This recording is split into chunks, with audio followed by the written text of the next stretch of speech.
Hey guys, it is once again time for my monthly wrap up. I can't believe we're already in December.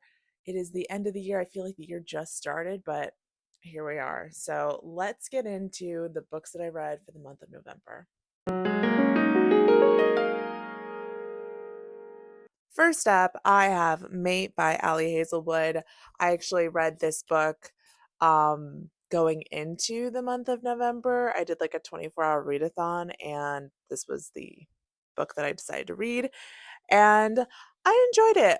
Although people say that they liked Bride better, but I honestly not Bride better. They liked, what do they like? They liked Mate better. Yikes. Jesus, is she having a stroke? They liked Mate better than Bride, but I liked Bride better than Mate, in all honesty. I felt like this one was a little slower paced.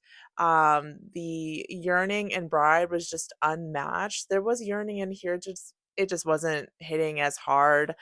Um, but let's get into plot. I Not really much to say. This is just about two characters from, two side characters from Bride. It is the basic father figure of the MMC from Bride and a close friend of the FMC in Bride. So it's basically their love story. And yeah, it's good. I just really wish that it maybe was shorter. It just felt so long, and it felt like it took so long to get to certain parts of the book, like their declaration of love and just all of the elements. And I also felt like they didn't dive deeper into like the threatening elements that were introduced into this book. Like they focused too hard on things that didn't really matter and then didn't focus hard enough on things that did. That's how I felt. And even though this book is maybe like, I don't know, like 30, 40 pages longer than Bride, this felt so long. But anyways, I gave this book 4 stars. It's good, just not my favorite wow, words. Not my favorite Ali Hazelwood book. Tis what tis. Next up, I did a reread of The Host by Stephanie Meyer. I actually listened to this instead of physically reading it, but this is one of my favorite Stephanie Meyer books. I know she's written Twilight, and yes, I do love those books, but The Host is so slept on. I love this book. So basically, this is a book where the world has been taken over by aliens, basic parasites. They need to like be in the body of the humans, and then they take over the minds of the humans. So that's why it's called the host, because the aliens are basically parasites to the humans, the hosts. But it's about this girl who is very much wanting to be safe for her family and wants to just be with her family again. And her body has been taken over by a host, and they kind of work together to get back to her family, and all of that comes with it. It's so intense, and I love it. I will say that the audiobook isn't my favorite thing. Just the way that the author, not the author, but the audiobook narrator voices some of the characters and how she goes about some of the dialogue really is off-putting. Off-putting for sure. But I overall still love the story, and I gave this book 4.75 stars. If you haven't picked this book up ever, if you didn't know that Stephanie Meyer wrote other books other than Twilight, pick this one up. You will not be disappointed. It is thick, but it's so good. Next up, I have The Night House by Nesbo. And this one was just okay. Um, I don't even know how to really describe the plot. It was very, very chaotic, but like not in a fun, good way. It wasn't very thrilling. There were a lot of like magical elements to this book, but then again, not. It started really well. We were put into this world where this MMC, he's basically a bully. Like, I don't like, I was like, "Am I supposed to be rooting for him? Because he's not nice." And, some of the things he says is very, very upsetting, like fat phobic, misogynistic, and I'm like, am I supposed to be rooting for him? Because I'm not. So yeah, some of the terms that are used really makes you dislike the MMC. But the way that the author goes about the the storyline, it just doesn't make any sense to me, and I feel like there was so much potential with the beginning of this book. I thought it was like, yes, there were some things that rubbed me the wrong way, but I thought the story was interesting in the first part because there's 3 parts to this book. The second part, I was like, "I don't even know what's going on anymore," and by the third part, I was like, "I give up. I actually give up. I don't care. I don't care anymore." So yeah, I ultimately dislike this book. Yeah, I gave this book 3 stars, and it's quite disappointing. I wanted to like it because, it's such a fun niche cover, and, I don't really read a lot of, like, horror books, but this did not hit, did not at all. So very disappointing, but they can't all be winners. Next up, this one's gonna ruffle some feathers. I read Nocticadia by Carrie Lake, and I absolutely hated it.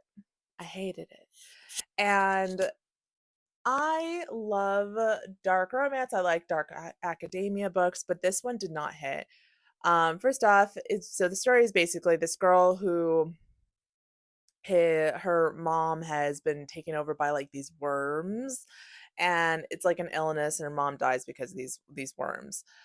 So like throughout her life she's been wanting to know what these worms are because no one else knows what they are and they think that she's crazy, and so she goes to this like school like off an island somewhere to learn more about these worms. And yeah, I just felt like there were so many characters that were introduced to this story, but they played like no part in the actual story itself. They genuinely felt like tools instead of like actual characters. One of the characters is like this guy she meets on the way to the school. So like they sit next to each other and they hit it off, they exchange numbers, and I'm like, okay, she's got a best friend character. That's great. Love to see it. He'll play an integral part. Wrong. He does not play any integral part. They do that and they maybe talk like maybe once, twice more after that. And this book is thick. It is a thick book. So I was like, what's the point of his character?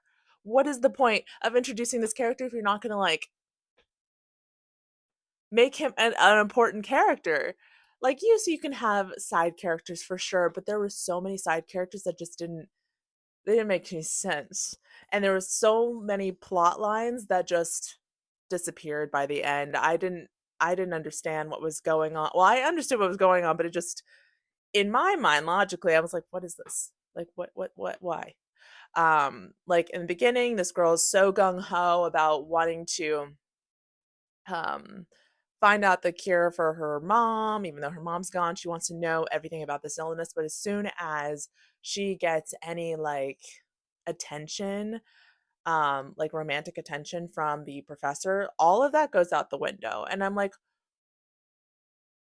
what what and then at a certain point there was a moment where this character has been through the ringer through the years and has a lot of psychological trauma and has been brainwashed to dislike a different character. And in a few pages, all of this psychological trauma, this hatred that has been brainwashed into this character is then reversed in just a few pages. And I said, that doesn't make any sense. um, I'm at a loss. The FMC was also unlikable.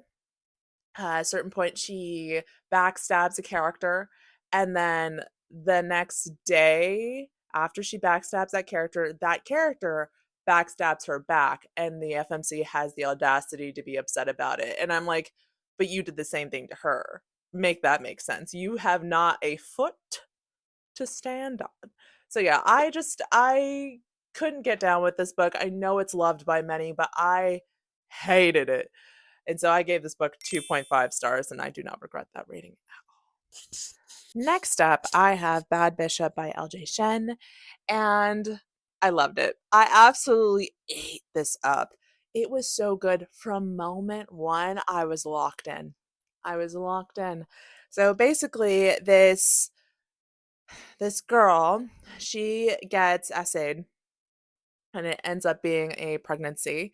Um, and she's a part of this mafia family. So in order for them to not get any like blowback from the community, like someone had the audacity to hurt this family and not suffer any repercussions, they can't make themselves look bad, so they have to marry her off to be able to save face, to say, yeah, that child is actually her husband's.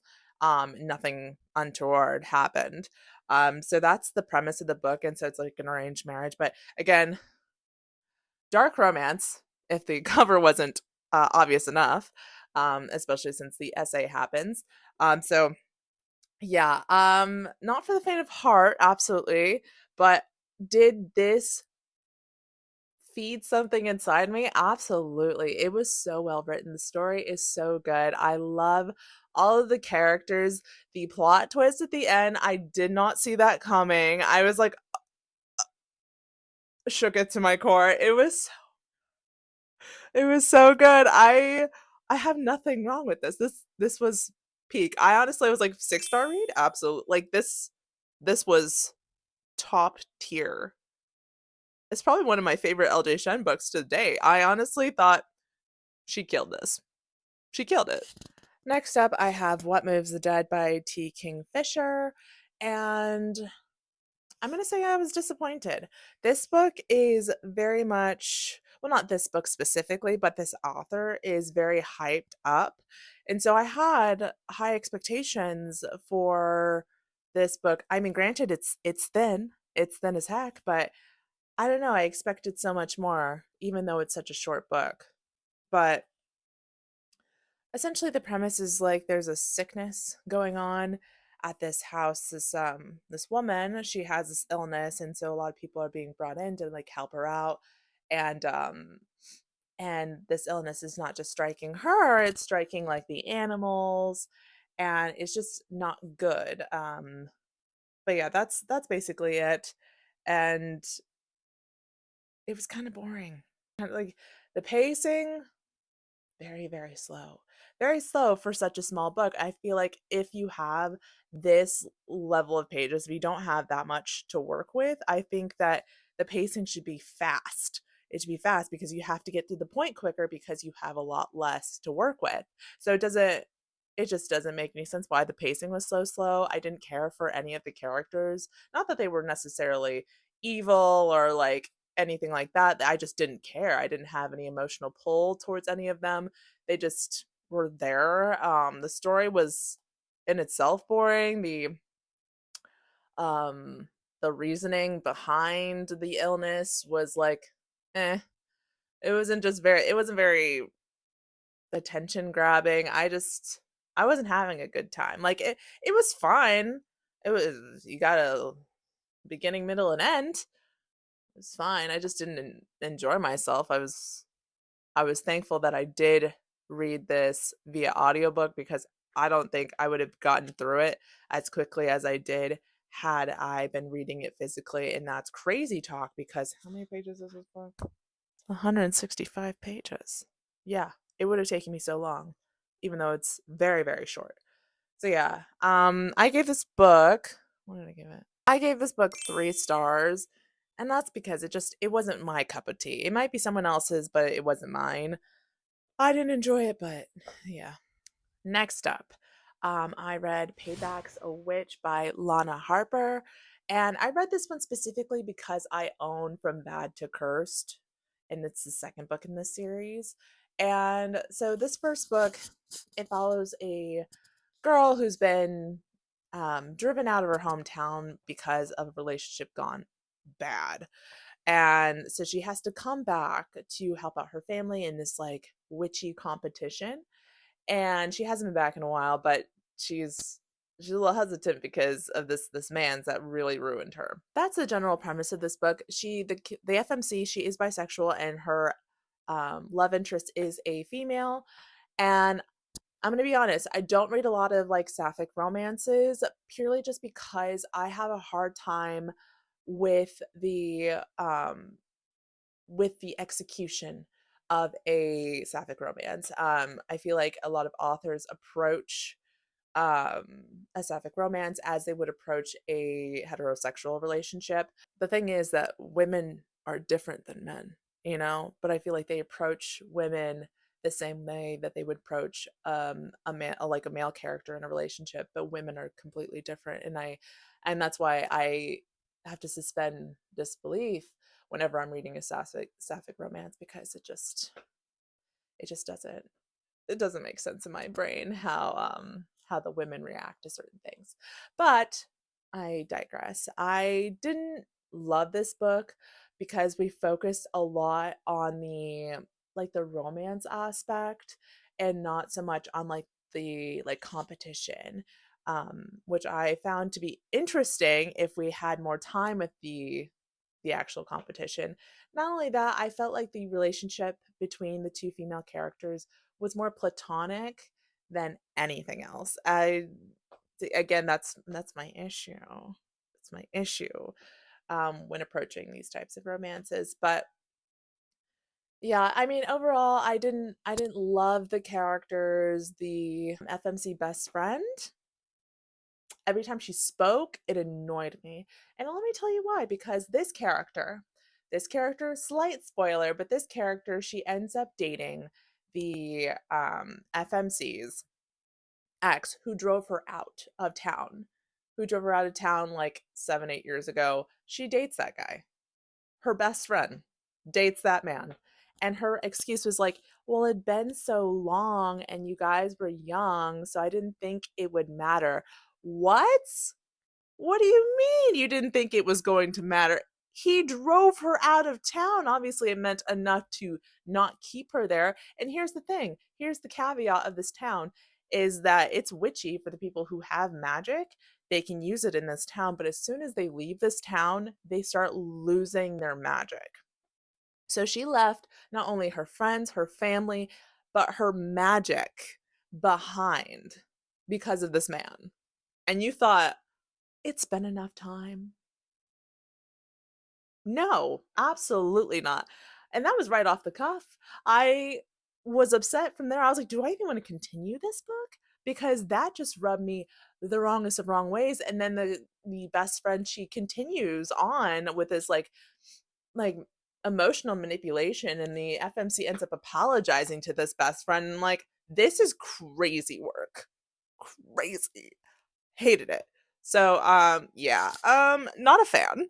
Not a fan. I gave this book 3.25 stars, and that rating is mostly because the competitions, when they were talked about, were fun and interesting, and I did enjoy that aspect.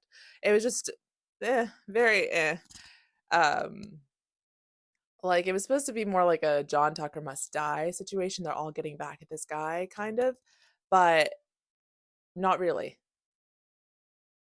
Again, they kept focusing on like the romance aspect, and like that's fine, but I needed some of the subplots. But whatever. Next up, I read The Serpent in the Wings of Night and The Ashes in the Star-Crossed King. Um and I'll talk about them together because they're a continuation of the same story. Basically this girl is she gets adopted by this vampire king. She's human. She gets adopted into this empire, and she's been training basically all her life to get power because she's a human in this vampire world. She feels very powerless, and so she's been training all of her life to reclaim some semblance of power. And there's this competition she can get into to basically tie herself to her vampire father, and gain power in that way, but she has to win this competition. It's a competition to the death. So she gets into this competition and yeah, things pop off from there. But my gosh, I I was not okay. I was having heart palpitations, I'm not gonna lie, when reading The Serpent and the Wings of Night because the way things are turning, and I really do appreciate that the games and like the trials in this book are very well thought out, very intense, because I feel like when people introduce games and trials, sometimes the trials are kind of like not the main focus. And so they're like briefly talked about. And they're just not very descriptive. The attention's not really there. It's kind of like it's supposed to be this big thing, but it's not treated as such by the author. And so that's my biggest issue with games and trials. But for this book, it was good. It was good. The games and trials had me on edge. And just I loved the issues that she had, the FMC had within herself on the certain things that her like her not biological, but her vampire father um had. Like he was doing a lot of sus things. He was doing things that he knew was going to hurt her, and she had to reconcile that with the man who raised her and loved her. So going through all those things and seeing that like push and pull of her emotions was it was a sight. I mean, I'm not going to talk much about the second book because yes, it would spoil some things. But the way this MMC, he be yearning, and it he does something in the first book that really makes me upset.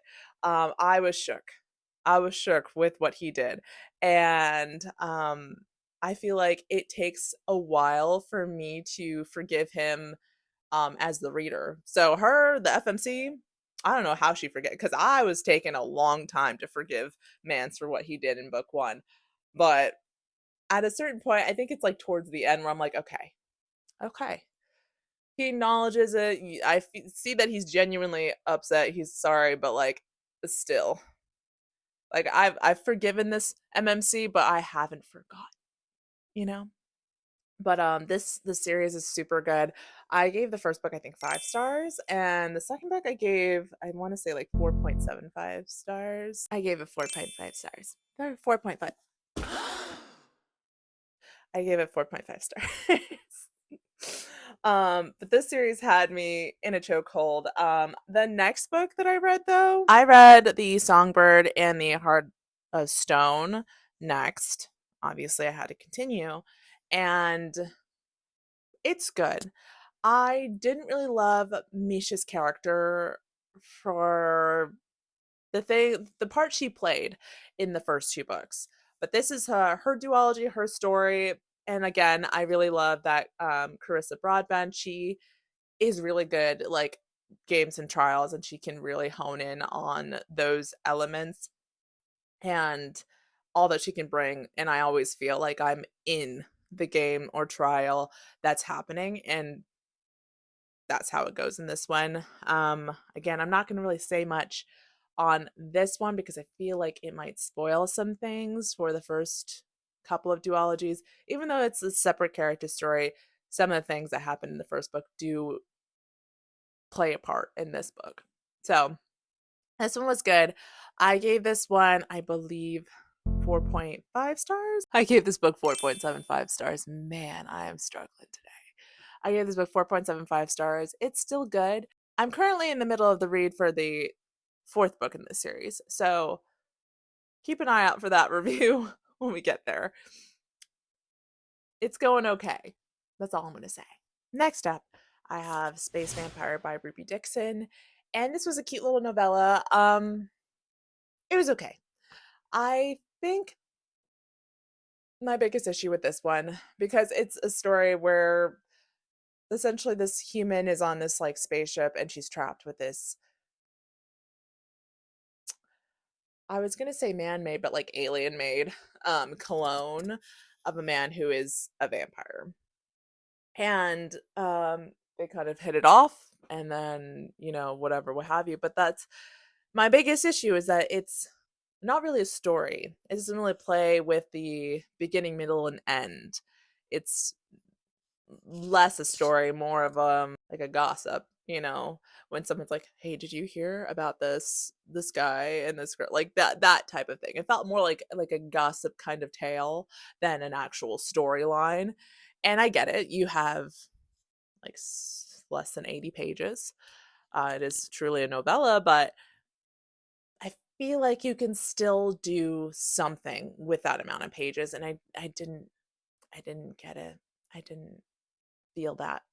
The characters were okay. I mean, I enjoyed the possessiveness of this space vampire. That was a fun twist on a vampire.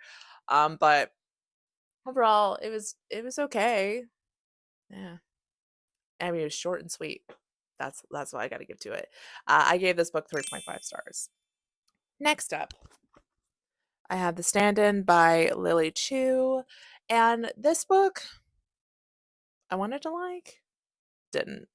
It was okay. I mean, the story's about this girl who is having a rough go. Her mom is I believe she has Alzheimer's or dementia, one of the two. And she's trying to pay for her care, but she's also dealing with like a sleazy boss, and she's such a like a people pleaser type of person. And then she gets offered this position to basically swap places with this like celebrity, this superstar. They look very similar, and she needs the money, so she ends up doing it and becomes the stand-in for this celebrity.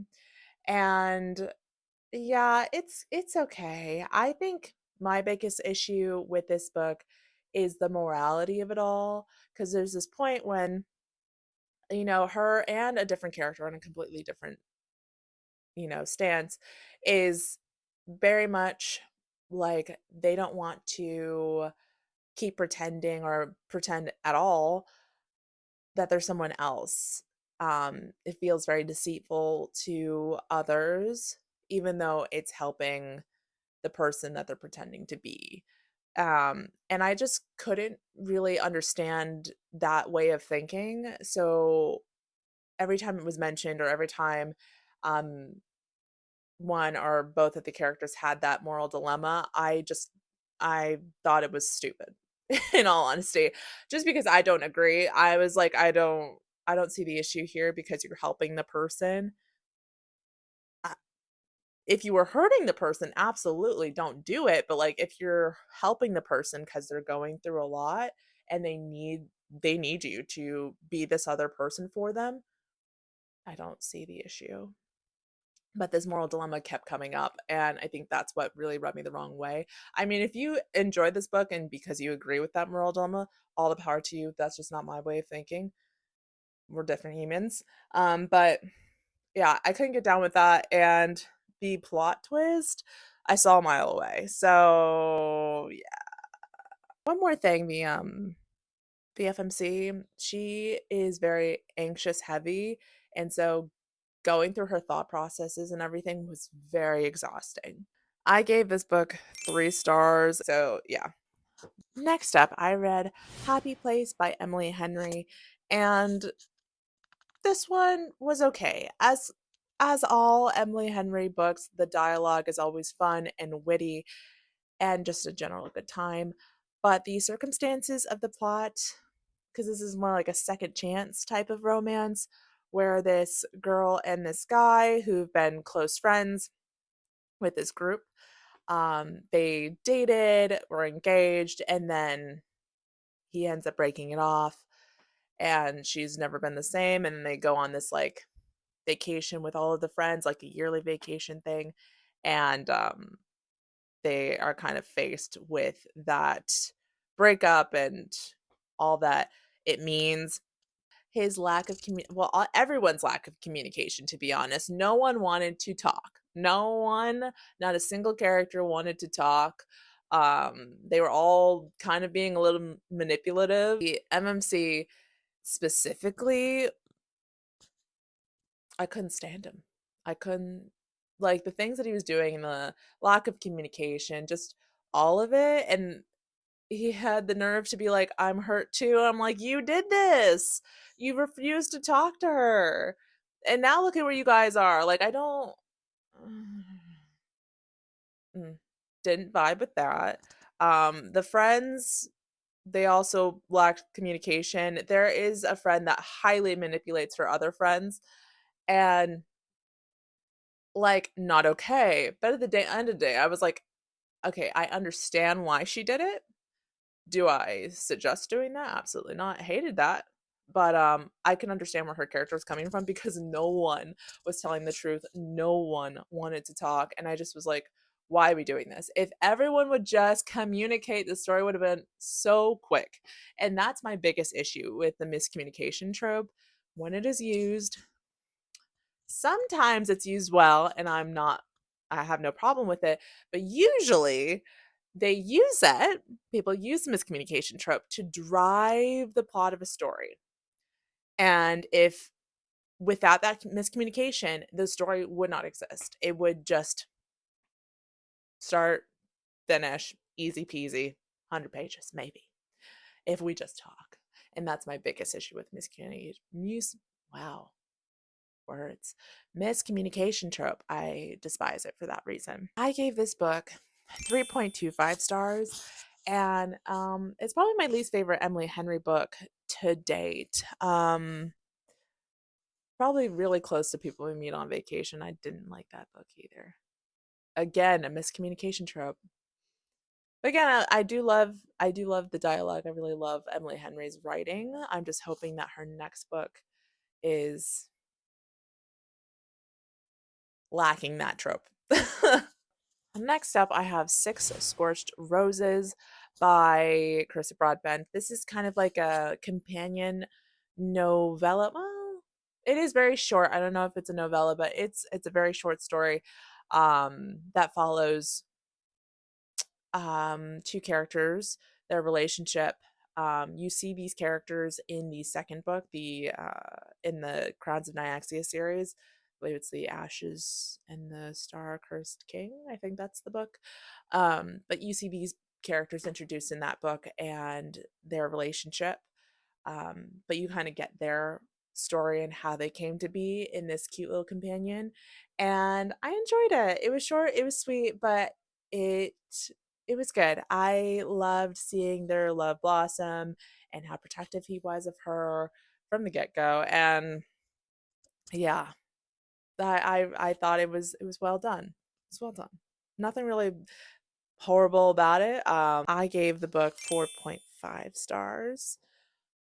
I would have loved to have um less metaphors. I feel like there were so many metaphors.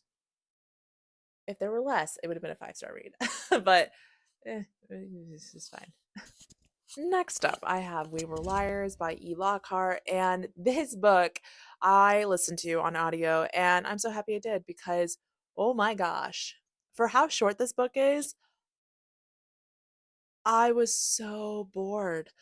The amount of description for everything, literally everything. I was like, okay, I understand setting a scene, but you can leave some things up to the reader to like parse out from themselves, like to describe every single element, food, setting, like just everything. And I'm fine with description.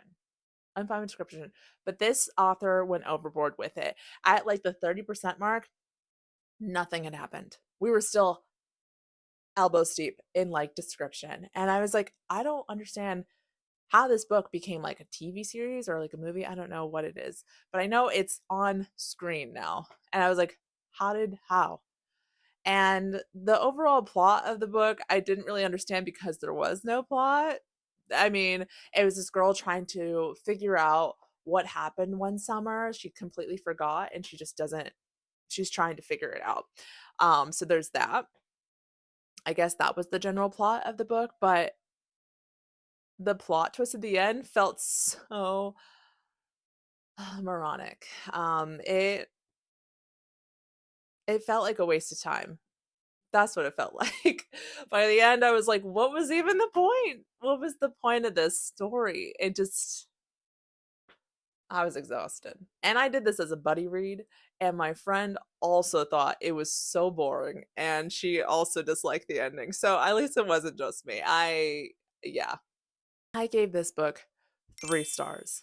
And honestly, it should have probably been a little lower, but 3 stars, yeah, that's what I gave it. Next up, I read Forever and Ever by Lucy Score, and I only read this because it's been on my shelf for a long time, and it sounded interesting. It was like, I don't even know if you can call it a second chance, but it was like this guy has fallen for his boss's daughter, who is also his ex-wife's best friend, who is also his brother's ex-girlfriend. I was like, "Ooh, sign me up."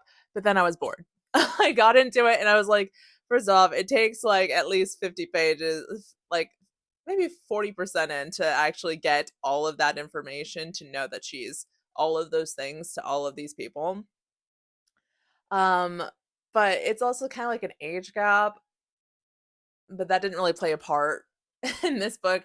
He just had so many reasons to start this relationship but never did.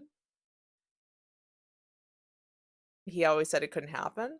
But this girl, she's been away from home. She's been pursuing her artistic career, and she comes back after a car accident, and we kind of just don't know really all of the details of it, but we know it's not great, the reason she's coming back.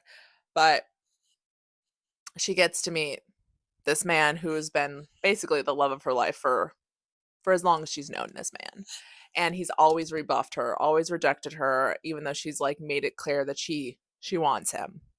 And this man has done everything in his power, everything, to not want her, but always is yearning for her. And I'm like, I don't understand what the issue is, especially when she comes back and he constantly still rebuffs her. I was like, she's 30 years old. It's not the age thing.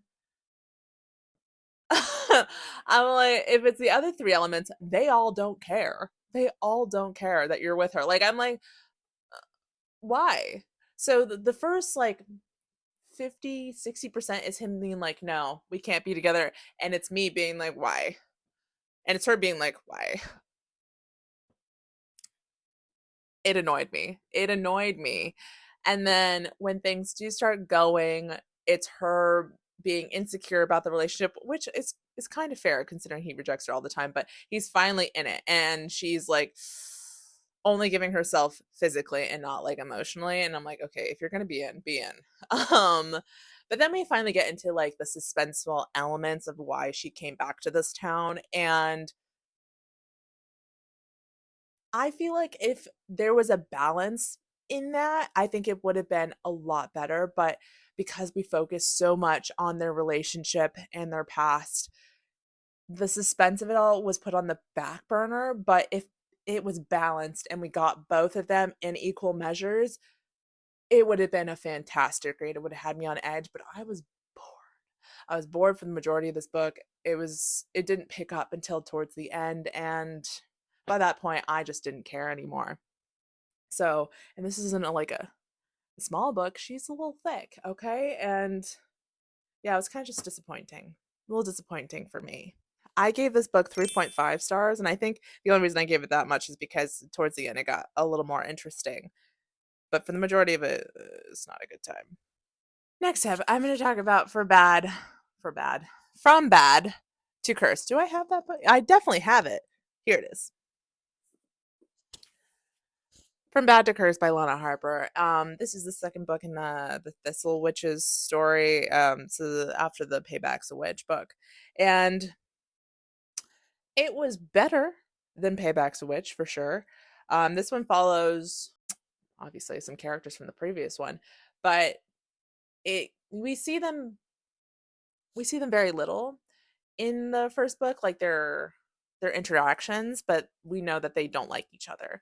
So it's kind of enemies to lovers. I mean, he doesn't really have that feeling towards her, but she definitely does towards him.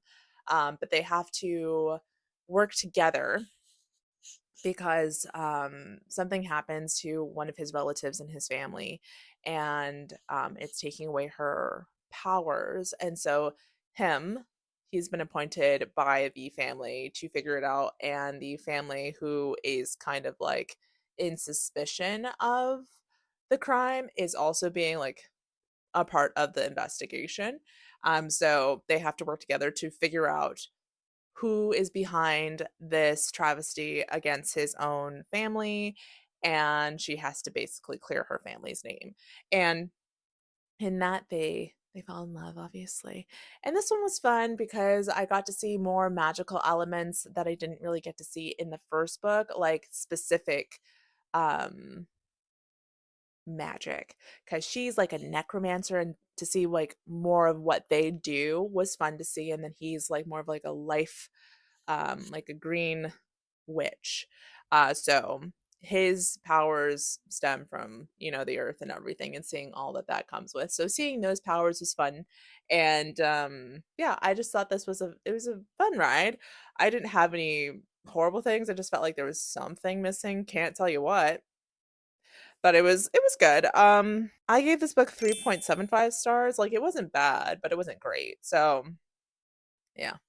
All right, it's technically the 30th of November right now, so I have one more book, geez, words.